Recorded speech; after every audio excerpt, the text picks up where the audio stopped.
Yan, good afternoon mga idol. Good afternoon. Welcome po muli sa ating channel. Ito po muli ang inyong lingkod, si Boyet. Ay muling bumabati ng isang magandang hapon. Well, mga idol, sana samahan nyo ako muli sa maikli nating programang ito para may makasama naman ako. Ang paksa ng ating tatalakayin sa mga oras na ito, mga idol, ay may kaugnayan doon sa negosyo. Naniniwala ba kayo, mga idol, na iba ang negosyo sa trabaho? At bihira ang yumayaman sa trabaho. Mas marami ang yumayaman sa negosyo. Kaya ang paksa ng ating tatalakayin may kaugnayan sa negosyo. Kasi may nagtanong sa akin tungkol sa negosyo, ano daw ba ang magandang negosyo, traditional or digital? Alam niyo mga idol, kung ang pag-uusapan natin tungkol sa negosyo, mas malakas at mabilis pagkakitaan ang traditional kaysa sa digital. Kasi mga idol, ang traditional, halimbawa, ang traditional business mo, kainan. Diba? Kantin. Mas mabilis kumita kapag ganyan ang uri ng negosyo mo. Dahil yung kantin, talagang pasukin ng tao yan, lalo oras ng tanghalian o kaya almusal. At kung hanggang gabi ang kantin mo, may maghahaponan dyan. Mas malakas, mabilis kumita sa traditional. Pero, kung sa laki ng kita, ay hindi ubra ang traditional sa digital marketing. Kaya nga lang, ang digital marketing, mabagal kumita, matagal. Bakit? Yan ang pagkakaiba ng digital sa traditional. Ang traditional, instant money. Bakit? Yung nga, ang traditional mo, kantin, mabilis kumita yan. O kaya tindahan. Hindi kagaya ng digital. Sa digital, mabagal. Alam mo kung bakit? Kasi nga,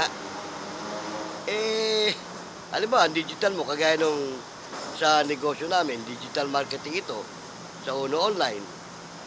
Sa digital kasi, ang estilo dyan, hinalintulad dyan sa isang magsasaka na magtatanim ka muna bago ka aani. Di ba? Tama? Hindi kagaya sa traditional, automatic yun. Walang tanim-tanim. Ani ng ani yun. Ganon. Kaya, mas mabagal kumita ang digital marketing kaysa sa traditional. Pangalawa, ang traditional kasi mamumuhunan ka. Labas-pasok pati ang puhunan mo sa traditional. Supposed to be nga, kantin. At saka matrabaho ang sistema ng traditional, lalo't kantin. Oo. Una, mamumuhunan ka. Para saan? Doon sa mga produkto mo. Yung kakainin ng tao. Saan pa? Yung ipapasweldo mo sa mga magiging tao mo. Bakit? Kukuha ka dyan ng mga silbidora. Oo. Kukuha ka dyan ng tagaugas ng plato. Kosinero. Di ba? Ganon. Hindi kagaya sa digital, wala kang kukuning trabahante na susweldohan mo. Kumuha ka man ng tao sa digital, hindi mo sila susweldohan dahil yung kikitain nila base na rin sa sistema ng trabaho nila. Yun ang pagkakaiba ng digital sa traditional. Di ba? Tama? Ikalawa, ang traditional kasi, labas-pasok ang puhunan mo. Naubos na yung budget mo tungkol sa pagkain. Natural, bibili ka ulit. Halimbawa, ay mga karne, mga isda, kung ano-ano dyan, gulay, bigas, di ba? Babudgetan mo yan. Kaya sa traditional, ang puhunan mo labas-pasok. Sa digital, hindi. Minsan ka lang maglalabas ng puhunan. O kagaya sa amin, sa amin, yung amin, digital yan. Network marketing. O, kasi sa digital naman, halimbawa, dito sa amin, nakapasok ka. Nalintulad nga ito sa isang magsasaka na magtatanim ka muna. Ano ba itatanim mo? Hindi ka magtatanim ng tulad ng mga pananim. Pero ihanalin tulid yan doon. Kasi kailangan makapagpasok ka ng 4 katao. Oo, na magiging miyembro mo. Oo, yung 4 katao na yun, kapag ka naipasok mo yun, dyan sa negosyo mo, hindi mo yan suswelduhan. Hindi kagaya sa traditional, pag kumuha ka ng tao, suswelduhan mo. Dito hindi. Hindi mo sila suswelduhan. Naipasok mo sila. Kung ano magiging estilo ng trabaho mo, yun ang magiging estilo ng trabaho nila. Kasi nga, bukod sa ito nalintulad siya sa magsasaka na magtatanim ka, ano rin ito, yung parang duplication. Oo. Kaya nga duplication, kung anong ginagawa mo, iduduplicate nila yung ginagawa mo. Gagawin nila yung ginagawa mo. Oo. Kung paano mo sila ipinasok, 4 sila, ganun din sila magpapasok ng tig-4. So, kaya nga dito, kapag ka nakapagpasok ka ng 4, at yung 4 na yun, trumabahong katulad mo, magpapasok din yung tiga-4, magiging ilan ang grupo mo. Di ba? Ganon. Kumbaga, nagtatanim ka na. Once na nakapagpasok ka ng 4, nag-umpisa ka ng magtanim. Oo, at yung pananim mo na yun, aalagaan mo yun. Kasi, di ba, ang isang magsasaka, inaalagaan yung kanyang tanim para wag malugas.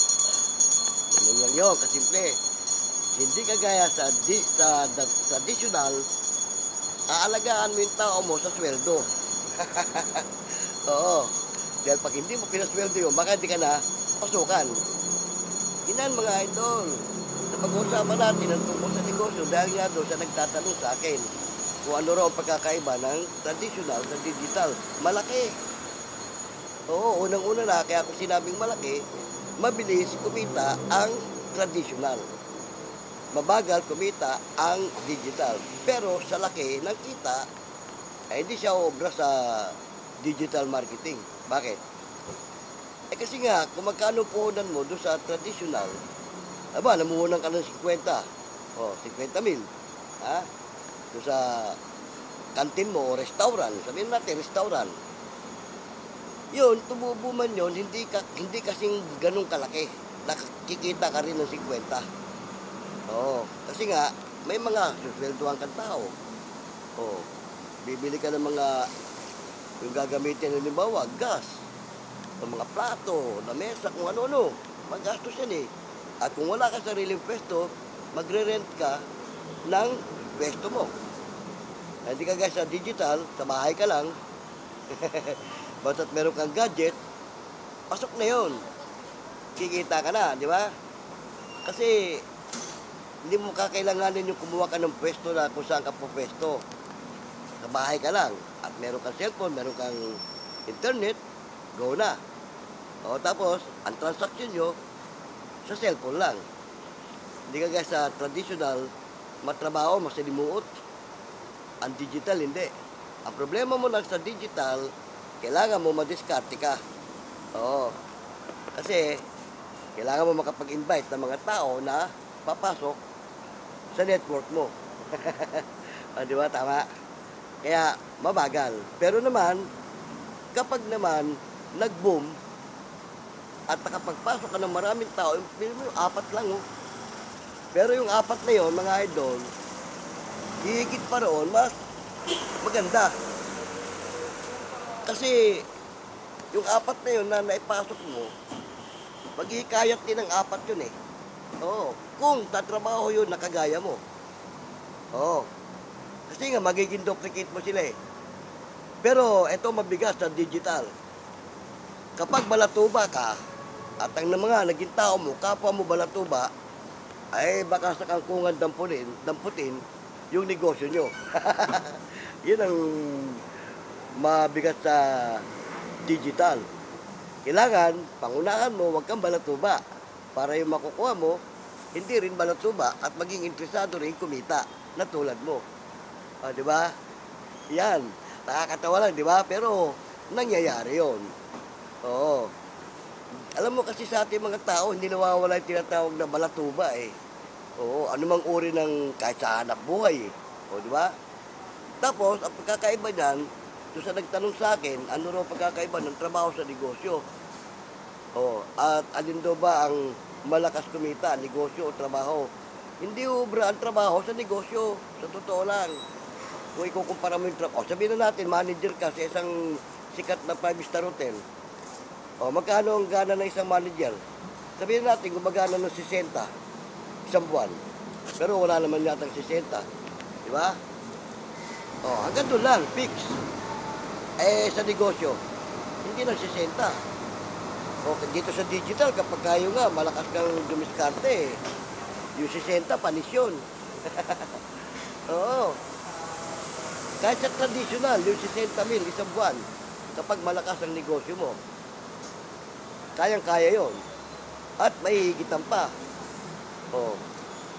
Kaya nga magkaiba.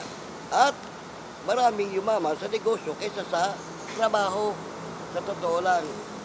Kaya nga marami ang mga nagninegosyo eh, na hindi kontento sa trabaho. Kaya nga sabi, habang may trabaho ka, sabayan mo na ito ng negosyo. Para mawala ka man sa trabaho mo, meron ka pa ring source of income. Diba? At ang trabaho hindi nagtatagal. Darating yung time na magre-retiro ka sa ayaw mo sa gusto. At kung minamalas-malas ka sa trabaho mo, nagsara yung pinapasukan mo, malamang sibak ka. Diba? Tanggal ka sa trabaho mo. Ganun. Kaya malaki pagkakaiba. Kaya nga sabi nga ng mga ibang dalubhasa sa negosyo, habang may trabaho ka, sabayan mo na ng negosyo. Oo, kasi, yun nga, pag natanggal ka sa trabaho mo, kaya nag-retiro ka na, wala na, hanggang doon ka na lang. Oo, sabihin natin, meron kang yung tinatawag na retirement fee. Oo, hanggang sa makakarating yun. At yun, kung wala ka ibang pinagkakakitaan, wala nang dagdag yun, paubos ng paubos yun. O, di ba? At isa pa, ang trabaho, hindi mo maipapamana sa iyong maiiwan. Hindi kagaya ng negosyo, mawala ka man, may pamamana mo. Di ba ganyan nga mga inchik, salit-saling lahi yung kanilang negosyo. At ang chick number 1, pagdating sa business, sila nga nagpasimulan yan eh. Oo, ginaya lang ng mga Pilipino. Ganon mga idol.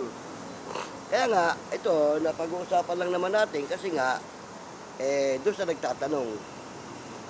Alam mo tayo mga vlogger, nabanggit ko na to sa mga una kong video, hindi tayo pang isang content lang o pang isang bagay lang.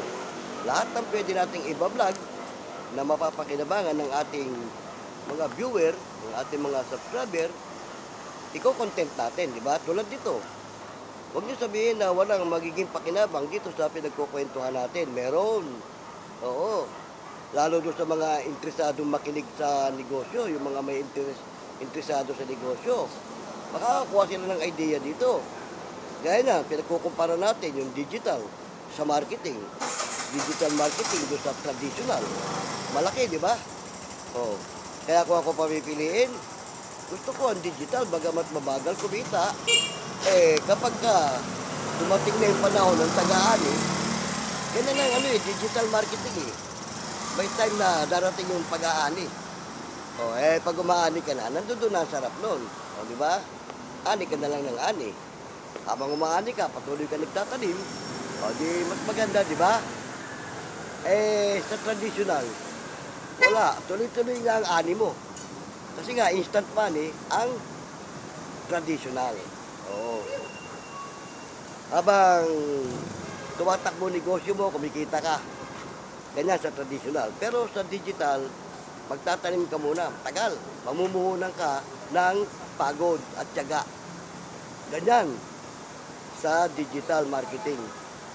Hindi kagaya sa traditional, instant money talaga. Di ba mga idol? Kaya yun. Okay no, sana kahit sa maikli sandali itong ating kwentuhan, ay meron kayong napulot at at may nakuha kayong idea tungkol sa sistema ng ating mga pinag-uusapan.